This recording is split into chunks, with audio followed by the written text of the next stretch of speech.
Ја слушате програмата Низ Светото Писмо.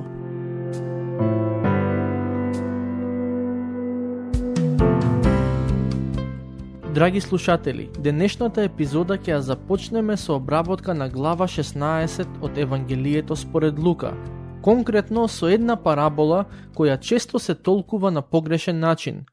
Станува збор за параболата за неправедниот настојник. За жал, некои луѓе сметаат дека преку оваа парабола Господ Исус не охрабрува да бидеме нечесни или во животот да се снаоѓаме како знаеме, се со цел да ни биде добро. Ќе почнеме со читање на првите 3 стихови. А на учениците своји им рече: си беше еден богат човек кој имаше настојник, а тој беше наклеветен пред него дека го растура неговиот имот. И тој го повика и му рече: што е ова што слушам за тебе? Дај сметка за раководењето, зашто веќе не ќе можеш да бидеш настојник. А настојникот си рече во себе: што да правам? Господарот мој го одзема од мене раководењето на куќата. Да копам не можам, да просам се срамам. Станува збор за некој господар кој својот имот му го доверил на управување на некој настојник или менаџер, кој пак не управувал со имотот како што треба. Како и во дел од другите параболи за кои пишува Лука, и во оваа имаме еден вид на контраст. Од една страна е богатиот човек, за кој можеме да предпоставиме дека честно си го заработил своето богатство, а од друга страна е неговиот настојник кој го растура имотот. Интересно е тоа што кога господарот го викна настојникот и од него побара сметка, односно отчет за своето работење, настојникот веднаш си го постави прашањето: што да правам? Но ова прашање е мотивирано од себична желба, бидејќи тој сакаше да најде решение како да ја сврти ситуацијата на тој начин што на крајот самиот тој ќе има полза за себе. Едноставно кажано, тој сакаше да се снајде, не бирајќи средства за да ја постигне таа цел. Тоа често го гледаме во денешното општество, и тоа во секоја сфера од општеството. Се чини дека така нареченото снаоѓање е главниот принцип по кој се водат луѓето. При тоа, нив не ги интересира каква штета ќе направат на другите, се додека на самите нив и на нивните семејства им оди добро. Но Божиот збор се противи на таквиот начин на размислување и однесување. Светото писмо јасно не повикува да живееме честно и праведно и при нашите постапки да ги имаме во предвид и последиците кои другите околу нас ќе ги трпат. Знам дека тоа се коси со општо прифатените правила според кои луѓето живеат, но целта на христијаните не треба да биде да живеат според човечката мудрост, туку според Божјата. Да се вратиме назад на човекот од параболата. Не знаеме колкав бил имотот кој му бил даден на управување, но ако го префрлиме сето ова во денешен контекст, можеме да кажеме дека бил поставен да раководи, да речеме, со голема фирма. Но, додека раководел со фирмата, неговите апетити се зголемиле и не бил задоволен со платата која газдата му ја дал. Може би побарал покачување, но не му било дадено. И затоа одлучил да ги преземе нештата во своји раце, расфрлајки се со имотот за кој бил одговорен. Кога господарот го соочи со гревот, кој веќе беше јавна информација, интересно е тоа што настојникот се праша што да направи и самиот вели дека се срами да копа или проси, но забележете од што не се срами. Стихови 4 до 6. Знам што да направам, за да ме примат луѓето во своите домови, откако ќе бидам отпуштен од раководењето на куќата. И кога ги повика должниците на својот господар, секого поодделно му рече на првиот: колку му должиш на мојот господар? Тој одговори: 100 мери масло и му рече: земи си ја потврдата, седни бргу и напиши 50. Ова е навистина смешно, зарем не? Срам му е и непријатно му е да копа или да проси, а не му е срам да лаже и да продолжи да го краде својот господар. Очигледно е дека човекот воопшто не се покаја за своите постапки.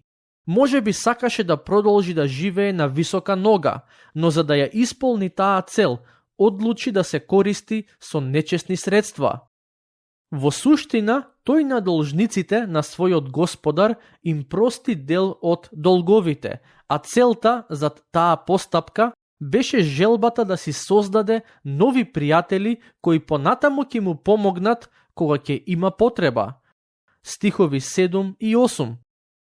Потоа му рече на другиот: а ти, колку должиш? Тој одговори: 100 мери пченица. И му рече: земи си ја потврдата и напиши 80. И го пофали господарот несправедливиот настојник, зашто постапил досетливо, зашто синовите на овој свет кон својот род се подосетливи од синовите на светлината. Крајот на оваа парабола и заклучокот кој Господ Исус го дава се оние делови од параболата кои често на погрешен начин се толкуваат. Само затоа што во параболата господарот го пофали настојникот. За жал некои луѓе мислат дека со тоа Господ Исус им дозволува да се снаоѓаат како што знаат и сакаат, се додека луѓето околу нив ги пофалуваат и им се восхитуваат на успехот. Но тоа не смее да биде примената од оваа парабола, бидејќи се коси со се останато што е запишано во писмото. Како може Бог во еден дел од писмото да вели да не крадеме и да не лажеме, а во друг дел од писмото да потикнува кражби и лажење? Ќе го прочитаме заклучокот на Господ Исус, а потоа ќе ви го кажам вистинското толкување на текстот кој го обработуваме. Стихови 9 до 12. И јас ви велам, создадете си пријатели преку неправедно богатство, па кога тоа ќе исчезне да ве примат во вечните живеалишта.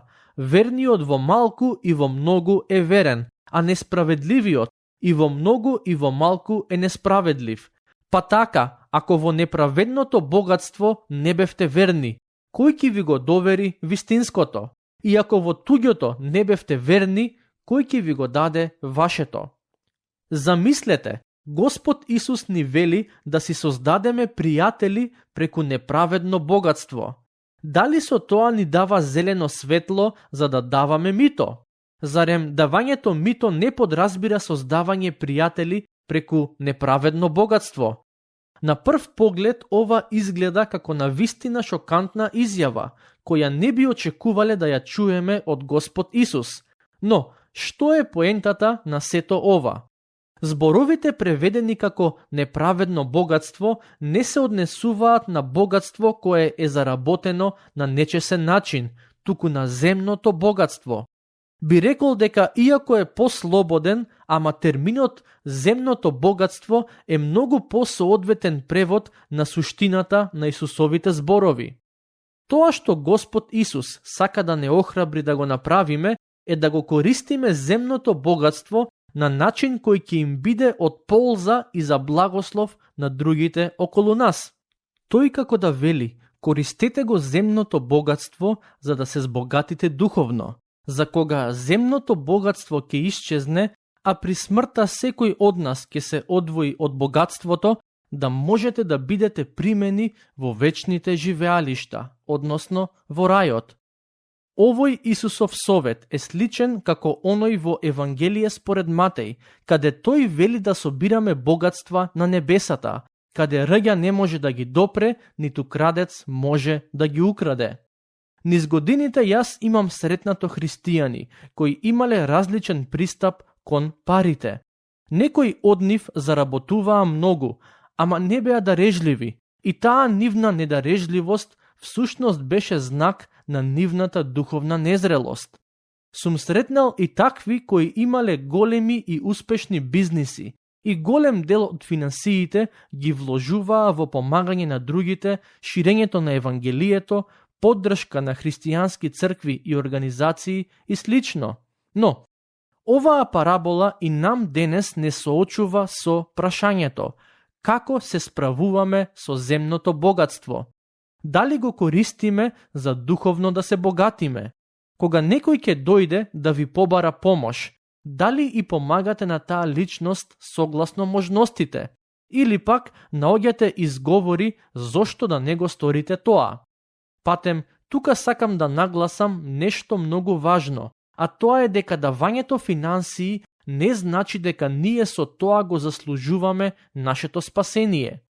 Немојте да мислите дека со помагањето со финансиски средства вие можете да си го купите простувањето на гревовите и да ја заслужите Божјата благонаклоност.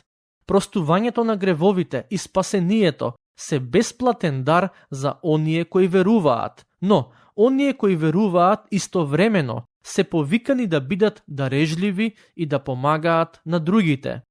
Повикани сме да им помагаме на оние кои се во потреба, но и да ја поддржуваме локалната црква со нашите финансии. Понекогаш се чини забораваме дека локалната црква исто така има потреба од финансии, а тие финансии треба да дојдат од луѓето кои се дел од неа.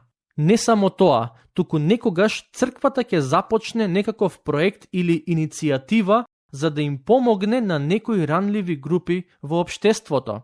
Таквите проекти треба да бидат поддржани од верниците. Се разбира, секој треба да придонесува согласно своите способности и ресурси. Но, мене навистина не ми се допаѓа кога луѓето не сакаат да преземат финансиска одговорност кон својата духовна заедница.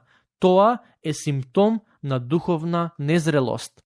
Ќе продолжиме со читање на текстот. За слушателите да не го сватат Господ Исус погрешно, тој ја заклучува параболата со следната поука. Стих 13. Ниеден слуга не може да им служи на двајца господари, зашто или едниот ќе го замрази, а другиот ќе го засака, или на едниот ќе му угоди, а другиот ќе го презре. Не можете да служите и на Бога и на Мамон. Во голема заблуда живеат луѓето кои мислат дека од понеделник до петок ќе живеат само за да заработат што повеќе пари, а во недела одеднаш можат да го променат своето однесување и начин на размислување и да се прикажат како сериозни и искрени верници. Не можеме да му служиме на Мамон, тоа е израз за така наречениот Бог на парите и на Господ Бог. Ако главната цел во животот ни е да имаме што повеќе пари, за да живееме удобен живот, нашиот Бог е Мамон. Но, ако сакаме да му служиме на Господ, ние можеме да продолжиме да работиме и заработуваме, но парите ќе ги трошиме на начин кој му е угоден на Господ и нема да ги чуваме само за себе. Стихови 14 до 17. Сето тоа го слушаа фарисеите што беа сребролюбци и му се подсмеваа и им рече: вие се правите праведни пред луѓето, но Бог ги знае вашите срца, зашто она што меѓу луѓето се цени пред Бога е одвратност. Законот и пророците беа до Јован, а оттогаш се проповеда Евангелието за Царството Божјо и секој со усилие се обидува да влезе во него, но полесно е небото и земјата да поминат, отколку една точка од законот да падне. Неколку пати во Евангелијата Господ Исус јавно ги прекорува фарисеите поради нивното лицемерие. Тоа не значи дека сите фарисеи беа такви, бидејќи очигледно е дека дел од нив беа вистински заинтересирани да ја чујат Исусовата порака, но со зборовите кои ги прочитавме, Господ Исус ги подсетува дека пред луѓето можат да се прикажат како праведни, но Бог знае какви им се срцата. Стих 18. Секој што ја остава жената своја и се жени со друга, извршува прељуба, и секој што се жени со онаа што ја оставил мажот, прави прељуба. Овие зборови се слични на тоа што Господ Исус го кажува во Евангелие според Матеј, глава 19, како и на она што го вели апостолот Павле во 1 Коринтијаните, глава 7. Причината зошто Исус ги кажа е за да им даде на слушателите правилна и богоугодна перспектива на бракот и разводот. Во следните стихови, доктор Лука ни дава уште една доста позната парабола. Предпоставувам досега забележавте дека во ова Евангелие имаме запишано параболи кои се толку длабоки што им е потребно подетално толкување. Но следната која ќе обработиме е онаа за богатиот човек и сиромашниот Лазар. Патем, кога станува збор за параболите, ќе ви кажам мое лично мислење за нивната автентичност. Според мене, Господ Исус не измисли ниту една од овие параболи, туку сите нив ги кажа црпејки инспирација од реални настани, случки и појави. Например, кога зборува за параболата за сејачот и зрната кои паднаа на 4 различни видови почва, на луѓето многу јасно им беше за што станува збор, бидејќи голем дел од нив во тоа време се занимаваа со земјоделие, сеење и жнеење. Повеќето од параболите кои Господ Исус ги кажа се однесуваа на настани и појави поврзани со овоземниот живот, но во следната тој прави комбинација од настани поврзани со овоземниот живот, но и со вечноста. Денес ќе прочитаме само еден стих, а во следната епизода ќе продолжиме со читање и обработка на оваа парабола. Во стих 19 Господ Исус вели: Си беше еден богат човек кој се облекуваше во порфир и во свила и секој ден живееше раскошно и се веселеше. Богатството е повторно една од темите во оваа глава од Евангелието според Лука. Тука Господ Исус не зборува за сите богати луѓе, туку за оние кои живеат без да размислуваат како да му угодат на Бога. Индиректната критика која Господ Исус ја дава за богатите не се однесува на оние кои се и материјално и духовно богати, туку за оние кои ги интересира само материјалното богатство. А такви луѓе, за жал, има многу. Ако некој таков ја слуша оваа програма, се надевам дека поради оваа парабола ќе го преиспита својот светоглед. Од друга страна, ако познавате некоја таква личност, која живее само за да ги задоволи своите страсти и апетити, која живее за да му угоди на телото и во ниту еден момент не размислува за вечноста, може би тоа е прилика за вас да разговарате со таа личност и да ја подсетите дека постои нешто повеќе од тоа што се гледа со голо око. Но, тука ќе мора да го завршиме денешното проучување, а следното ќе го започнеме со обработка на параболата за богатиот човек и сиромашниот Лазар. Се надевам дека ќе ни се придружите. Дотогаш, Бог нека ве благослови изобилно.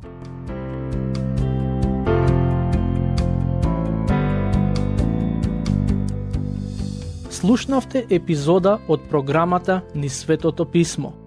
Можете да не слушате и преку мобилна апликација на нашиот YouTube канал и на подкаст платформите како што се Apple и Spotify. Ако ви се допаѓаат нашите епизоди, споделете ги и препорачајте ги на вашите пријатели. Бидете слободни да ни оставите свој коментар или да ни пишете на нашата имейл адреса nizsvetopismo@gmail.com. Следете ги нашите страни Низ Светото Писмо на Facebook и Instagram. Епизодите од оваа серија можете да ги најдете и на нашата веб страна ttb.twr.org.